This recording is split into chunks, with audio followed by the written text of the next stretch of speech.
ಬೆಳಗಾವಿಯ ಸುವರ್ಣಸೌಧದಲ್ಲಿ ನಿನ್ನೆ ಸಿಟಿ ರವಿ ಮೇಲೆ ಅಟ್ಯಾಕ್ ಆಯಿತು ಅನ್ನುವಂಥ ವಿಚಾರಕ್ಕೆ ಸಂಬಂಧಪಟ್ಟಂತೆ ಅಟ್ಯಾಕ್ ಮಾಡಿದವರ ವಿರುದ್ಧ ಕೇಸ್ ಆಗಿಲ್ಲ ಅನ್ನುವಂಥ ನಿಟ್ಟಿನಲ್ಲೂ ಕೂಡ ಈಗ ಸಾಕಷ್ಟು ಚರ್ಚೆ ಆಗ್ತಾ ಇರುವಂಥದ್ದು. ನಮ್ಮ ಜೊತೆಗೆ ನಗರ ಪೊಲೀಸ್ ಆಯುಕ್ತರಾದಂತಹ ಎಡಾ ಮಾರ್ಟಿನ್ ಅವರಿದ್ದಾರೆ, ಅವ್ರನ್ನ ಮಾತಾಡ್ತೇನೆ.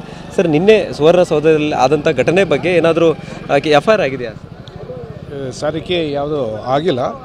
ನಿನ್ನೆ ಅವರು ಖಾನಾಪುರ ಸ್ಟೇಷನ್ಗೆ ಒಂದು ಕಂಪ್ಲೇಂಟ್ ಕೊಟ್ಟಿದ್ದಾರೆ ಮತ್ತು ಖಾನಾಪುರ ಇನ್ಸ್ಪೆಕ್ಟರಿಂದ ಒಂದು ಎಂಡೋರ್ಸ್ಮೆಂಟ್ ಅವ್ರಿಗೆ ಕೊಟ್ಟಿದ್ದಾರೆ. ಸೊ ಬಹುಶಃ ಅವರು ಮತ್ತು ನಮಗೆ ಕಲಿಸ್ತಾರೆ. ನಮಗೆ ಬಂದಮೇಲೆ ನಾವು ಎನ್ಕ್ವೈರಿ ಮಾಡ್ತೀವಿ. ಸರ್, ಅಷ್ಟು ದೊಡ್ಡ ಮಟ್ಟದ ದಾನ್ಲೆ ಆಗಕ್ಕೆ ಏನು ಕಾರಣ? ಅದು ಸೆಷನ್ದಲ್ಲಿ ಯಾವುದು ಘಟನೆ ಆಗಿದೆ ಅಂತ. ಸೊ ಇದು ಕೂಡ ಎಲ್ಲ ಫುಲ್ ನಾವು ವಿಚಾರ ಮಾಡ್ತೀವಿ.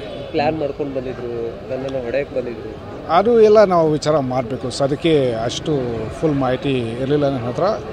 ಸೊ ಏನು ಸ್ವಲ್ಪ ಟೈಮ್ ಬೇಕಾಗಿದೆ. We will require in to that. ಈ ಸಚಿವೆ ಲಕ್ಷ್ಮೀ ಹೆಬ್ಬಾಳ್ಕರ್, DCM DK ಶಿವಕುಮಾರ್ ಅವರೆಲ್ಲರ ಹೆಸರು ಕೂಡ ದೂರಿನಲ್ಲಿ ಉಲ್ಲೇಖ ಮಾಡಿದ್ದಾರೆ ಸರ್.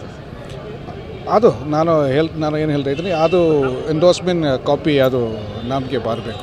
ಸರ್, CT ರವಿ ಅವರ ಪ್ರಕರಣಕ್ಕೆ ಸಂಬಂಧಪಟ್ಟಂತೆ ನಿನ್ನೆ ಇಡೀ ರಾತ್ರಿ ಅವ್ರನ್ನ ಸುತ್ತಾಡಿಸಿದ್ರು ಅನ್ನುವಂಥದ್ದನ್ನು ಸಾಕಷ್ಟು ಚರ್ಚೆ ಆಗ್ತಾ ಇದೆ.